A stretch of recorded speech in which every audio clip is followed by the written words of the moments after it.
A'udzubillahi minasyaitonirrajim. Bismillahirrahmanirrahim. Allahumma sholli ala Sayyidina Muhammad wa ala ali Sayyidina Muhammad. A'udzubillahi minasyaitonirrajim. Bismillahirrahmanirrahim.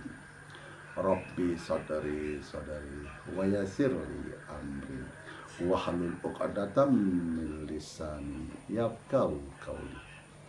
Assalamualaikum warahmatullahi wabarakatuh. Sahabat-sahabatku, saudaraku dimanapun Anda berada, pada malam hari ini saya akan mengajak saudaraku, sahabat-sahabatku untuk menyimak dengan seksama video yang akan saya sajikan berikut ini. Di dalam renungan kehidupan ini, kita tidak membicarakan individu-individu, tetapi yang kita bicarakan sebagai narasumber adalah apa yang mereka ucapkan, untuk kita jadikan bahan pemikiran dan perenungan. Apakah yang mereka lakukan, apakah yang mereka ucapkan ini benar? Yuk kita saksikan bersama. Wassalamualaikum warahmatullahi wabarakatuh. Amma ba'du. Jadi saya akan memulai dengan sesuatu yang pahit, Mas Ganjar. Sebenarnya kan tadi sudah disampaikan Kiai Imad bahwa kita itu nggak mau ikut-ikutan politik. Yeah. Karena waktu itu kita yakin Mas Ganjar itu jadi presiden. Ya. Masalahnya itu begini, Mas Ganjar. Jadi saya cerita dikit ya latar belakang. Pada 2014 saya nggak dukung Pak Jokowi. Kenapa? Saya tahu Pak Jokowi akan menyakiti PDI. Itu saksinya mantan Bupati Bantul Mas Idham Samawi. Nah, ketika menjadi presiden, Mas Idham bilang, setelah Pak Jokowi, nanti Mas Ganjar yang jadi presiden. Jadi Mas Idham itu ternyata dukung juga. Jadi yang bicara Pak Idham. Pak Idham, setelah Pak Jokowi yang jadi presiden nanti Mas Ganjar. Makanya kita yakin aja. Ya memang sejak kemarin sih kita mendukung Mas Ganjar karena belum ada peristiwa apa itu pamanku dari MK segala macam itu. Dan hari ini dengan segala macam kita jujur aja, nggak usah basa-basi lah. Oh Pak Ganjar presiden, enggak, keadaannya ini Pak Ganjar bisa kalah. Jujur aja. Oleh karena itu saya mau dari Jogja, seumur hidup saya nggak pernah mendatangi politisi. Tanya santri-santriku, nggak mau saya. Tapi karena ini Pak Ganjar bisa kalah, saya harus datang. Tanya Mas Imad, Kiai Imad, Pak Smogi, kemana-mana saya nggak pernah ngomong kan? Iya. Ini posisinya seperti ini, jadi kita jangan enggak. Kalau kita mau Pak Ganjar menang, kita harus serius. Kita jangan, oh mudah-mudahan Pak Ganjar presiden, Pak Ganjar kose. Satu, apa gue jenenge? Wahyu Makutoromo itu belum turun. Iya. Pada siapapun. Pada siapapun. Jadi bisa turun kepada siapapun. Toto lahir. Itu kepunanya Paman Osman ki duwe apa-apa masalah. Jadi mari kita jujur. Kalau kita mau menang, ojo ngomongin kok kan basa-basi dong. Kita kepengen Pak Ganjar menang enggak? Kalau kepengen ya serius gitu. Ini malah saya sudah saya siapkan nanti jadwal Pak Ganjar kapan, kalau bisa deklarasi di Pleret. Karena kita Wahyu Makutoromo turunin yang Pleret. Kenapa saya bilang begitu Pak Ganjar? Kenapa saya bilang begitu Pak Ganjar? Namanya Bunyai Nur Watu Congol bin Mbah Dalhar Watu Congol. Satu-satunya putra putri dari Mbah Dalhar Watu Congol masih hidup. Yang sejak bayi itu diasuh oleh Mbah Nabi Khidir dan terkonfirmasi secara akademis, secara intelektual, itu bilang Kiai Fuad kudu ngundang Mas Ganjar. Nek ora iki aku kuatir kalah. Lho kok gitu bunyi. Iki sing dawuh Mbah Nabi Khidir. Sinten sing. Nah, setelah kita saksikan cuplikan video tersebut, apa yang kira-kira yang ada di pikiran kita? Apa pertanyaan yang ada dalam pikiran kita? Karena di sini saya sudah membuat beberapa catatan atas apa yang saya lihat di video tersebut, yang menurut saya akan jadikan bahan pemikiran dan perenungan, ya kan?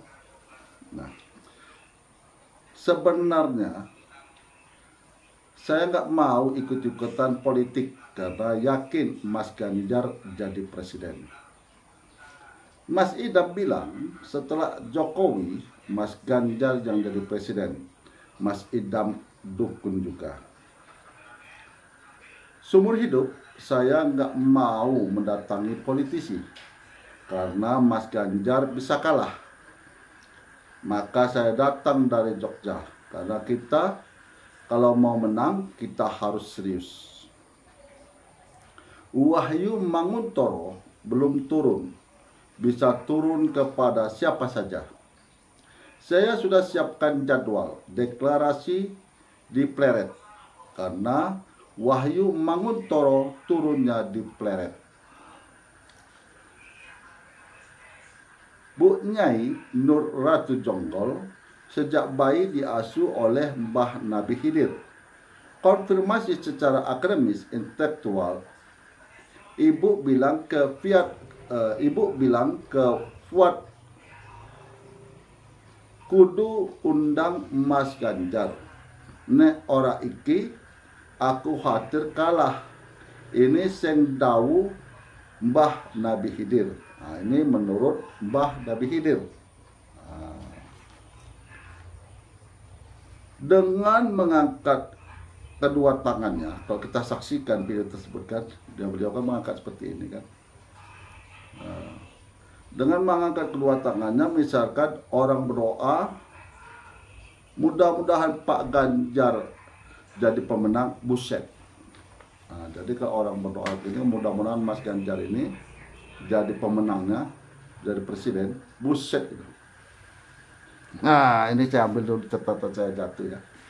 Nah, yuk kita bahas bersama-sama, kita pikirkan dan kita renungkan perkataan beliau ini. Nah, di sini beliau ini sebenarnya tidak mau ikut-ikutan politik, ya kan? Dan tak pernah ikut undangan politisi. Tapi khusus untuk Mas Ganjar yang mencalonkan diri menjadi capres, maka dianya turun untuk memenangkan Mas Ganjar jadi presiden. Karena beliau tahu kalau Mas Ganjar ini akan kalah. Nah, maka dia ada turun tangan. Ya kan? Nah, berdasarkan dari perkataan dari Ibu Nur Ratu Jonggol, yang sudah dari kecil kata beliau ini kan diasuh oleh Mbah Nabi Khidir. Nah, beliau ini khawatir, makanya dipanggilnya Gus Fuad ini, Gus Fuad Pleret ini, untuk mengundang Mas Ganjar. Nah, untuk mengundang Mas Ganjar supaya menang atas dukungan beliau ini. Nah, atas dukungan beliau ini. Nah, dan beliau juga tidak percaya dengan kekuatan doa. Buset. Nah, sekarang kita pikirkan dan kita renungkan. Nah, sesuai dengan fakta dan kenyataan. Kita tinjau dulu dalam sejarah penyerangan tentara Abraham, tentara gajah menyerang Ka'bah untuk menghancurkan Ka'bah. Nah, di sini kakek dari Nabi kita, Rasul kita, Nabi Muhammad SAW, itu dirampas untanya sebanyak 200 ekor. Nah, jadi dia dirampas untanya, jadi dia pergi ke Raja Abraham, diantar oleh utusannya. Jadi dia disitu meminta supaya dikembalikan 200 ekor untanya. Nah, jadi Raja Abraham heran, kok penduduk orang Quraisy ini bukan mempertahankan Ka'bah, justru meminta masalah 200 ekor unta. Nah, jadi dia heran. Jadi Abdul Thalib, kakek Nabi, itu mengatakan, saya pemilik 200 ekor unta. Kalau Ka'bah itu ada pemiliknya, dia yang akan menjaga Ka'bah itu, yaitu Allah. Nah, jadi baliklah mereka membawa 200 ekor unta ke tempat mereka. Setelah itu mereka bersembunyi. Sebelum mereka bersembunyi menyelamatkan diri, mereka berdoa, ya Allah, ya Tuhanku, kami menyelamatkan diri, sementara Ka'bah ini adalah milikmu. Engkaulah yang akan menjadi pelindungnya. Jadi mereka pergi menyelamatkan diri, bersembunyi. Jadi kota Mekah waktu itu sepi. Nah, begitu tentara Abraham, tentara gajahnya masuk ke kota Mekah ingin menghancurkan Ka'bah, turun bantuan Allah berupa burung ababil yang melemparkan batu-batu ke tentara Abraham, sehingga mereka pada mati semua seperti daun yang dimakan ulat. Itulah kekuatan doa itu tadi. Nah, itulah kepasrahan diri tadi. Di zaman sekarang ada nggak, Pak? Ada nggak Ustaz di zaman sekarang ini? Ada di zaman sekarang ini. Contohnya Palestina melawan Israel. Kalau secara logika itu Palestina kalah, karena kecanggihan daripada alat-alat tempur tentara Israel. Kenyataannya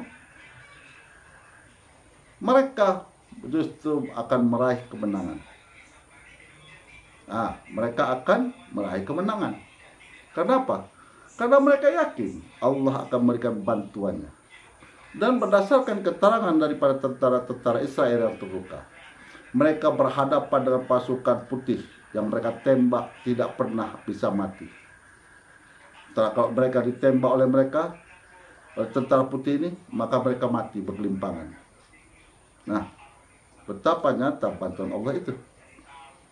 Dan ada lagi pejuang mujahidin itu, dia sudah memasang alat peledak, tapi keburu tentara Israel datang, sehingga dia tinggalkan itu alat peledak yang dipasang. Hingga datang suara, tetaplah engkau di tempatmu. Nah, dia hanya nurut, dia tetap di tempatnya. Hanya dia tengok secara logika itu bahan peledak yang dipasang itu tidak bisa meledak, tapi kenyataannya meledak, menghancurkan tentara Israel. Nyata bantuan Allah. Jadi kalau kita itu tidak percaya dan kekuatan doa, itu termasuk kepada paham Qadariyah. Qadariyah ini mempunyai paham bahwa semuanya ini ditentukan oleh kekuatan kita, oleh usaha kita. Tidak ada campur tangannya Allah, karena Allah sudah menganugerahkan pikiran. Nah, kalau ke paham Qadariyah, paham Qadariyah ini dianut oleh Mu'tazilah. Itu paham Qadariyah. Nah, sementara kita ini berpaham Ahlussunnah wal Jamaah. Apa itu paham Ahlussunnah wal Jamaah? Ahlussunnah wal Jamaah berpaham kita ini berusaha secara maksimal, tetapi ketentuan tetap di tangan Allah. Tetap Allah yang menentukan hasilnya. Itulah paham Ahlussunnah wal Jamaah. Nah, jadi timbul tanda tanya sama kita. Kalaulah Gus Fuad Pleret ini bisa menentukan nasib Mas Ganjar jadi presiden, siapa beliau ini? Wali Allah atau siapa? Bahkan tingkat Nabi Khidir yang dia panggil Mbah tidak bisa tahu siapa yang akan jadi presiden Indonesia di tahun 2024. Sementara Nabi Khidir memancung kepala seorang anak kecil. Dia kasih tahu bahwa anak ini kalau sudah besar akan menjadi orang kafir. Waktu Nabi Khidir bersama Nabi Musa, itu perahu dibolongi. Nabi Musa aja nggak tahu kenapa dibolongi. Tapi Nabi Khidir tahu bahwa di tengah laut akan datang penyamun. Waktu Nabi Khidir membangun rumah yang sudah runtuh, Nabi Musa nggak tahu kenapa bangunan itu sudah rusak macam itu dibangun. Tapi Nabi Khidir tahu bahwa di situ ada harta anak yatim. Masa untuk jadi presiden tahun 2024 Nabi Khidir nggak tahu? Nggak mungkin. Nggak mungkin. Nabi Khidir itu ahli hikmah. Nah, kalau Allah menetapkan bukan Mas Ganjar jadi presiden tahun 2024, Gus Fuad mau apa? Mau apa dia?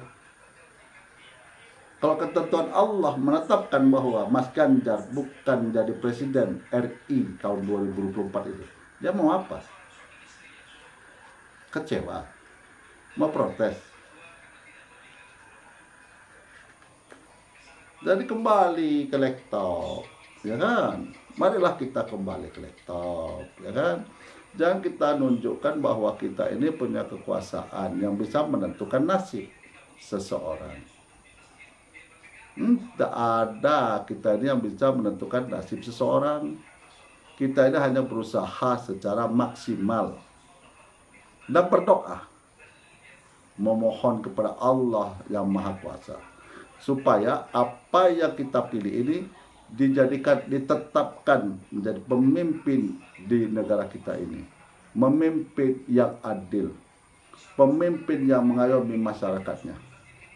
Itu yang bisa kita lakukan. Nah, yang bisa merubah takdir itu pemilik takdir. Siapa itu? Allah.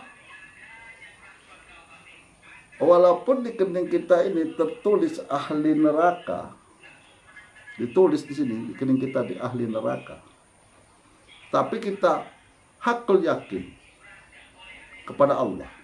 Kita berusaha sebaik-baiknya untuk selalu taat kepada Allah, menjauhi semua larangan-larangan Allah. Maka takdir yang di sini ahli neraka tadi akan Allah rubah menjadi ahli sorga. Jadi ahli neraka Allah rubah takdirnya menjadi ahli sorga. Karena punya kuasanya Allah. Kita kan orang beragama dan yakin bahwa kekuasaan itu mutlak milik Allah. Allah lah yang menentukan nasib semua makhluk-makhluk yang ada di dunia ini. Nah, begitu sahabat-sahabatku, saudaraku dimanapun Anda berada, bahwa hidup kita ini diliputi oleh kekuasaan Allah. Allah lah yang memberikan rezeki kita. Allah lah yang menghidupkan kita. Allah lah yang akan mematikan kita. Sudah ditentukan tanggalnya, jamnya, harinya, kapan saat kita meninggalkan dunia ini. Sebanyak apapun harta kita di dunia ini akan kita tinggalkan. Karena harta dunia adalah pemiliknya adalah orang-orang yang hidup, bukan tuh orang-orang mati. Orang mati tempatnya tuh di dalam tanah tuh, dikasih batu nisan, ditaburi bunga, ditutup apa, ditimbun tanah. Itu tempat dia itu. Nah, yang kata salah satu ustadz mengatakan bahwa kematian itu hanya tidur. Mana mungkin kematian itu hanya tidur? Emangnya kita ini pergi mau ke tempat tidur apa? Nggak mungkin. Kita tuh pergi dari dunia ini, meninggalkan dunia ini, disebut meninggal dunia untuk mempertanggungjawabkan perbuatan kita selama hidup di dunia. Akan ditanya apa yang kita lakukan di dunia ini oleh Munkar Nakir. Ada azab kubur, ada nikmat kubur. Nah, kok dibilang tidur? Yang gimana kita ini sekarang? Kalau kita ini hendak menggalang persatuan sesama umat muslim, menjaga NKRI, ya kan? Lakukan tindakan kita untuk melakukan perdamaian, damai. Tidak kita memusuhi. Bukankah Islam itu bersaudara? Bukankah kita tidak boleh mengganggu orang non-muslim? Nah, coba pikirkan itu. Bahwa Islam itu rahmatan fil alamin, rahmat bagi seluruh alam. Artinya Islam itu membawa kedamaian, membawa kesejukan. Dimanapun agama Islam itu timbul, dimanapun agama Islam itu ada orang yang memeluk agama Islam, tempat itu akan aman, damai. Karena ajaran Islam cinta damai. Nah, jelas di surah Al-Kafirun. Nah, lakum dinukum waliyadin. Nah, tentara gajah, Raja Abraham, diabadikan di dalam Al-Quran, di surah Al-Fil. Di situ Allah memberitahukan kita bagaimana keadaan tentara Abraham dengan pasukan gajahnya. Seperti daun-daun dimakan ulat. Betapa Allah Maha Kuasa, Maha berkehendak. Kita ini hanya setitik air di tengah lautan, tiada arti. Kita ini hanya sebutir pasir di tengah padang pasir yang tidak ada arti. Semoga sahabat-sahabatku, saudaraku dimanapun Anda berada, selalu dalam lindungan Allah. Ditanamkan iman hakul yakin kepada Allah. Ditanamkan iman hakul yakin kepada utusannya, Nabi kita, Rasul kita, Nabi Muhammad Sallallahu Alaihi Wasallam. Selalu taat kepada keduanya, selalu menjaga perkataan dan perbuatan seperti yang dicontohkan oleh Nabi kita, Rasul kita, Nabi Muhammad Sallallahu Alaihi Wasallam. Semoga kita semua yang mengikuti renungan kehidupan ini dimasukkan Allah ke jannahnya, dijauhkan Allah dari nerakanya, dimasukkan ke dalam orang-orang yang husnul khotimah, dijauhkan dari kematian su'ul khotimah. Akhirul kalam saya akhiri dengan Assalamualaikum warahmatullahi wabarakatuh.